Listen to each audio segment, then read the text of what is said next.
Hello everyone, welcome to my YouTube channel Pharma Researcher. तो आज है day 139 daily pharma MCQ dose series का, जिसमें हम डेली के 10 एमसीक्यू क्वेश्चन सॉल्व करते हैं वे डिटेल्ड एक्सप्लेनेशन जो कि आपके प्रीवियस ईयर क्वेश्चन पेपर से लिए जाते हैं एंड सभी फार्मेसी रिलेटेड एग्जाम्स के लिए इंपॉर्टेंट होते हैं। तो चलिए स्टार्ट करते हैं आज के पहले क्वेश्चन से। सो पहला क्वेश्चन है, the word pharmacy is derived from the Greek word. So pharmacy word जो है वो किस ग्रीक वर्ड से डिराइव किया गया है। सो जो आपका फार्मेसी वर्ड है वो आपका ग्रीक वर्ड फार्माकोन से डिराइव किया गया है। सो इसमें आपका ऑप्शन डी इज़ करेक्ट।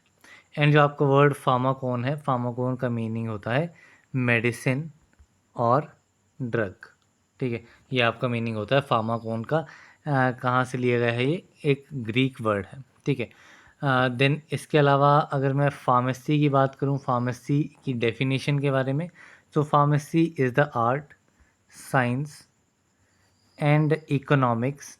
ठीक है, ये तीन टर्म्स इसमें आपको याद रखनी है। Pharmacy is the art, science and economics of preparing and dispensing medicine. ठीक है, मेडिकेशंस को प्रिपेयर करना एंड डिस्पेंस करने की जो आर्ट, साइंस एंड इकोनॉमिक्स है उसे फार्मेसी कहा जाता है।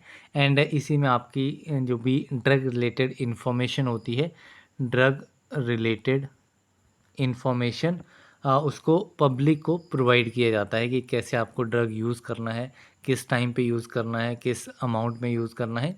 तो वो सारी चीज़ें आपकी फार्मेसी के थ्रू ही आपको बताई जाती हैं। एंड जो ये सारी इन्फॉर्मेशन आपको देता है वो आपका फार्मासिस्ट होता है, जो कि आपका मेडिसिन को डिस्पेंस करता है।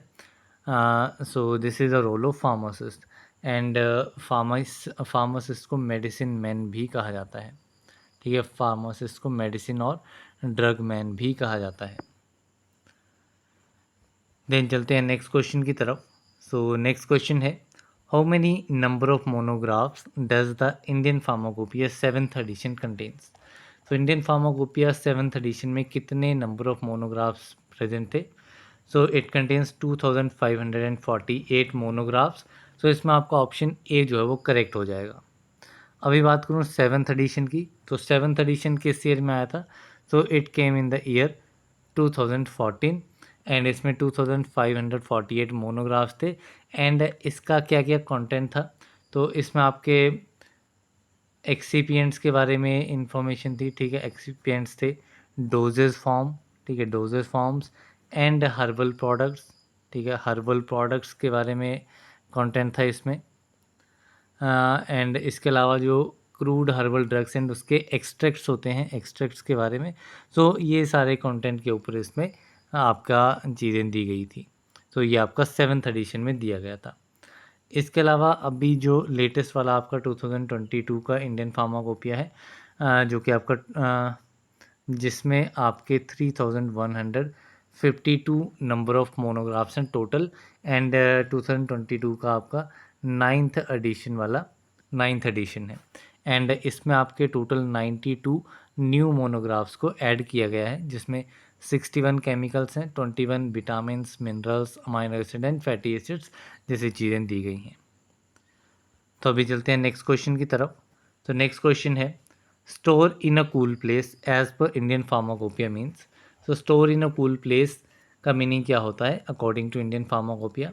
So it means store between 8 to 25 degree Celsius. So इसमें आपका option C is correct. Then इसके अलावा अदर कंडीशंस की बात करूं, for example if you have been asked for cold place और स्टोर इन कोल्ड कंडीशन, सो उस केस में आपका टेम्परेचर आ जाएगा 2 to 8 डिग्री सेल्सियस। देन यहीं पे अगर एक्सेसिव हीट की बात की जाएगी, एक्सेसिव हीट, तो एक्सेसिव हीट के लिए आपका greater than 40 degree Celsius temperature रहेगा। वहीं पे अगर रूम टेम्परेचर की बात की जाएगी, रूम टेम्परेचर की बात, तो रूम टेम्परेचर आपका अराउंड 25 डिग्री सेल्सियस रहता है।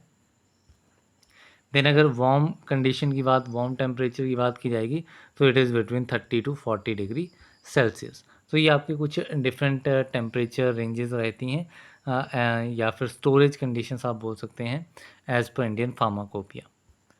देन चलते हैं नेक्स्ट क्वेश्चन की तरफ। तो नेक्स्ट क्वेश्चन है, बोगीज़ आर इंसर्टेड इन। तो बोगीज़ जो हैं वो कहाँ पे इंसर्ट की जाती हैं। सो रेक्टम, नेज़ल, वेजिना और आई।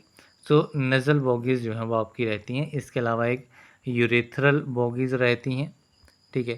सो बेसिकली आपकी बॉगीज़ होती क्या हैं, दीज आर बेसिकली सपोजिटरीज़, ठीक है। नसल बॉगीज़ जो हैं वो आपकी सपोजिटरीज़ का टाइप है, ठीक है। सो सपोजिटरीज़ आपकी सेमी सॉलिड डोजेज फॉर्म्स हैं, ठीक है। सेमी सॉलिड डोजेज फॉर्म है जिनको बॉडी कैविटी के थ्रू इंसर्ट किया जाता है, ठीक है। तो इसमें आपकी डिफरेंट टाइप्स की जो आपकी सपोजिटरीज रहती हैं वो आती हैं बेस्ड ऑन द रूट। तो इसमें एक आती है आपकी रेक्टल सपोजिटरी जो कि आपकी रेक्टम के थ्रू इंसर्ट की जाती है। देन आती है आपकी नेसल बॉगीज़ जो कि आपकी नोज़ के थ्रू आपको इंसर्ट की जाती हैं। देन आती है आपकी वेजिनल सपोजिटरीज जिनको पेस्टरीज कहा जाता है, these are also known as pessaries, and इनको वेजाइना के थ्रू इंसर्ट किया जाता है। देन एक टाइप आता है आपका ईयर कॉन जिसको ईयर के थ्रू इंसर्ट किया जाता है। सो ये आपकी कुछ बेसिक टाइप की सपोजिटरीज रहती हैं। अभी चलते हैं नेक्स्ट क्वेश्चन की तरफ। तो नेक्स्ट क्वेश्चन है Jesuit's bark is the synonym of. तो जेसूट्स बार्क किसका सिनोनिम है? So it is the another name for cinchona. So इसमें आपका ऑप्शन सी इज़ करेक्ट। इसके अलावा अगर मैं सिनेमन की बात करूं तो सिनेमन को दालचीनी कहा जाता है, it is also known as दालचीनी, और सेलोन ताज या फिर कलमी दालचीनी से कहा जाता है। वहीं पे कुर्ची की बात करूं तो कुर्ची को हॉलर हेना कहा जाता है, Kurchi is also known as holarrhena. And Ashwagandha को विदानिया कहा जाता है, ठीक है। विदानिया रूट या फिर विदानिया सोमनीफेरा इसका सोर्स रहता है, या फिर इसको विंटर चेरी बार्क भी कहा जाता है, it is also known as winter cherry bark. So ये आपकी डिफरेंट चीज़ें रहती हैं। इसके अलावा सिनकोना के बारे में बात कर लेते हैं। तो सिनकोना को जेसूट्स पार्क भी कहा जाता है, इसके अलावा इसका एक और अनदर नाम है दैट इज़ पेरुवियन बार्क, ठीक है। इसे जेसूट्स बार्क भी कहा जाता है, पेरुवियन बार्क भी कहा जाता है। अभी ये आपका कल्टिवेटेड ट्री की ड्राइड वार्क से ऑब्टेन होता है। एंड वो ट्रीज़ कौन कौन से हैं? It is cinchona calisaya, cinchona calisaya, cinchona ledgeriana, ठीक है। Cinchona ledgeriana, cinchona officinalis, cinchona officinalis, and cinchona succirubra, ठीक है। तो ये डिफरेंट आपके सोर्सेज रहते हैं। एंड इसकी फैमिली की बात करूँ तो फैमिली इसकी रहती है रुबिएसी, ठीक है। Family is Rubiaceae. यहीं पे इसके अगर मैं केमिकल कंस्टेंट्स की बात करूँ तो केमिकल कंस्टेंट्स में इसमें आपका क्यूनिन आ जाता है, देन क्यूनिडिन आ जाता है, क्यूनिन आ जाता है, क्यूनिडिन आ जाता है, देन सिनकोनिन आ जाएगा, सिनकोनिन आ जाएगा, या फिर सिनकोनिडिन आ जाएगा, या फिर सिनकोनिडिन आ जाएगा। तो ये डिफरेंट आपके केमिकल कंस्टेंट्स रहते हैं। बाकी इसके यूजेस की बात करूँ तो यूजेस में आपका जो आपका क्यूनिन है, quinine is anti malarial, quinine आपका एंटी मलेरियल होता है, जबकि क्यूनिडिन जो है, क्यूनिडिन आपका कार्डिक अरिथमियाज़ में यूज़ किया जाता है, ठीक है। कार्डिक अरिथमियाज़ में यूज़ किया जाता है, कार्डिक डिप्रेसेंट है, टैकीकार्डिया कंडीशन में, या फिर एट्रियल फिब्रिलेशन हो, तो इन डिफरेंट कंडीशन में आपका यूज़ किया जाता है। अभी चलते हैं नेक्स्ट क्वेश्चन की तरफ। तो नेक्स्ट क्वेश्चन है N example of alkylating agent is. तो अल्काइलेटिंग एजेंट का एग्जाम्पल इनमें से कौन सा है? तो बात करूँ मीथोट्रेक्सेट की, तो मीथोट्रेक्सेट आपका एंटी मेटाबोलाइट है, ठीक है। It is a anti metabolite, basically ये फोलेट एंटागोनिस्ट होता है। देन बात करूँ माइटोमाइसिन सी की, तो माइटोमाइसिन सी जो है वो आपका यूजुअली आपका कंबाइंड फॉर्म में रहता है 5 फ्लोरो यूरासिल के साथ, एंड रेडिएशन के साथ इसको कंबाइंड फॉर्म में दिया जाता है। एंड ये आपका इंट्रासेलुलरी ट्रांसफॉर्म होता है एक ऐसी फॉर्म में जो कि एक्ट करती है एज अ अल्काइलेटिंग एजेंट, ठीक है। तो ये बेसिकली आपका इनिशियली नहीं होता, लेकिन ये ट्रांसफॉर्म होता है इंट्रासेलुलरली, एंड एक अल्काइलेटिंग एजेंट की तरह एक्ट करता है, एंड डीएनए को क्रॉस लिंक करता है। देन बात करूँ डोनोरोविसिन की, तो डोनोरोविसिन जो है बेसिकली ये आपका एक एंटीबायोटिक है, इट इज़ एंटीबायोटिक जो कि as an anti neoplastic agent की तरह यूज़ होता है।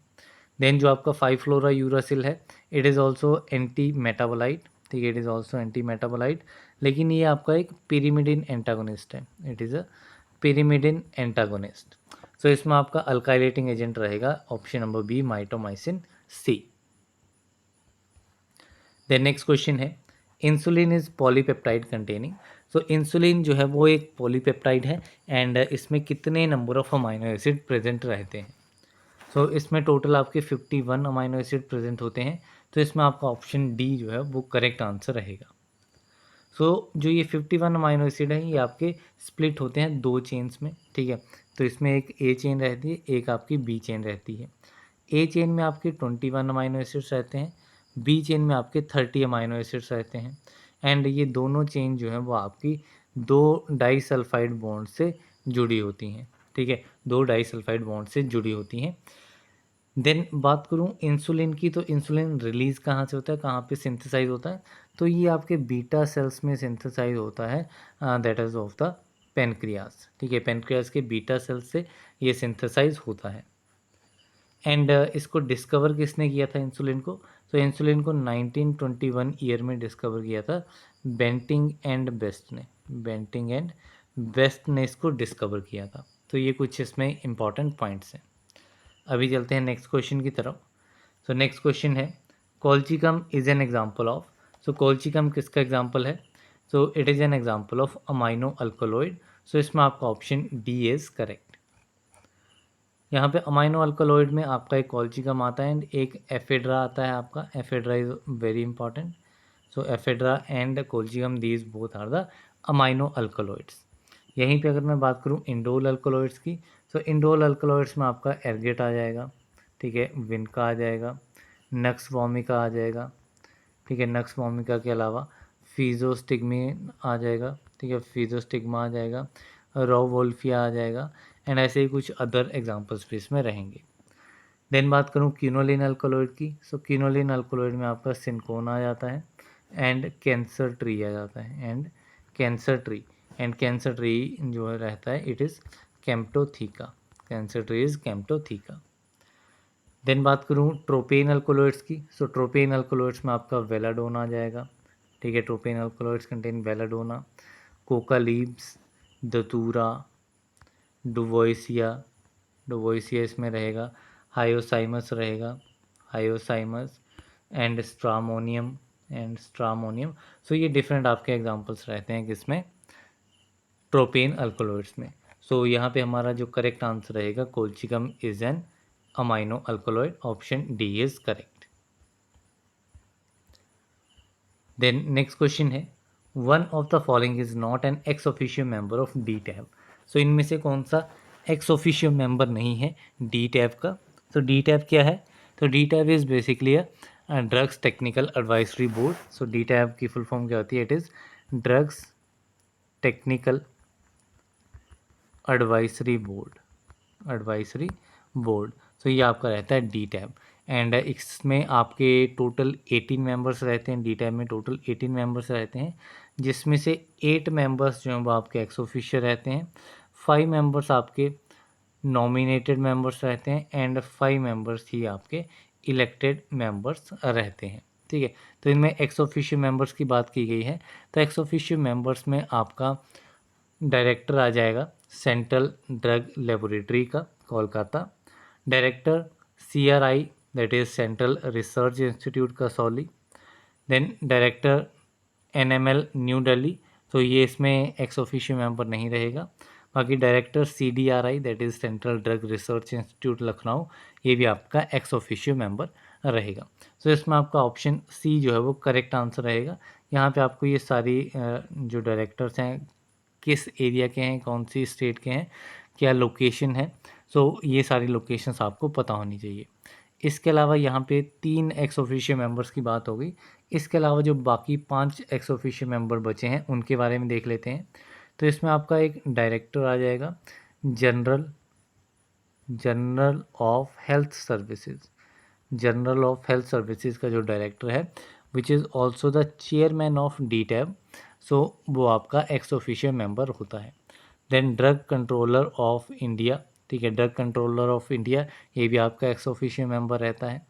Then director of Indian veterinary research institute, ठीक है, इज्जत नगर में जो है वो भी आपका उसका डायरेक्टर भी आपका एक्स ऑफिशियो मेंबर रहता है। देन आपके 2 प्रेसिडेंट होते हैं, प्रेसिडेंट, ठीक है, एक PCI का एंड एक मेडिकल काउंसिल ऑफ इंडिया का। तो इन दोनों के प्रेसिडेंट जो हैं ये भी आपके एक्स ऑफिशियो मेंबर्स रहते हैं।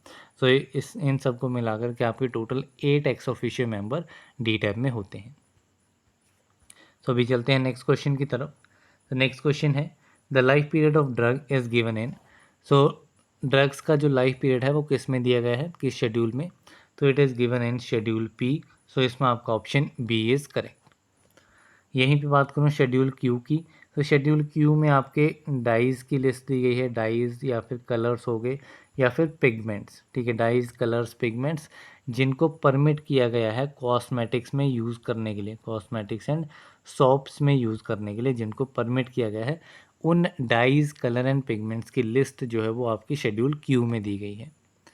देन बात करूँ शेड्यूल एम की, तो शेड्यूल एम में आपकी गुड मैन्युफैक्चरिंग प्रैक्टिसेस जीएमपी के बारे में डिटेल चीज़ें दी गई हैं कि गुड मैन्युफैक्चरिंग प्रैक्टिसेस रिक्वायरमेंट क्या है फैक्ट्री प्रेमिसेस के लिए, फैक्ट्री प्रेमिसेस के लिए, फैक्ट्री प्लांट्स के लिए, इक्विपमेंट्स के लिए क्या गाइडलाइंस हैं वो सारी आपकी शेड्यूल एम में दी गई हैं। यहीं पे बात करूँ शेड्यूल एन की, तो शेड्यूल एन में आपका लिस्ट दी गई है मिनिमम इक्विपमेंट की, मिनिमम इक्विपमेंट की for efficient running of pharmacy, for efficient running of pharmacy, ये आपका शेड्यूल एन में दिया गया है। सो इसी के साथ में हमारे आज के 10 MCQ क्वेश्चंस कंप्लीट होते हैं। So that's all for this video. मिलते हैं अगले वीडियो में, तब तक के लिए थैंक यू वेरी मच।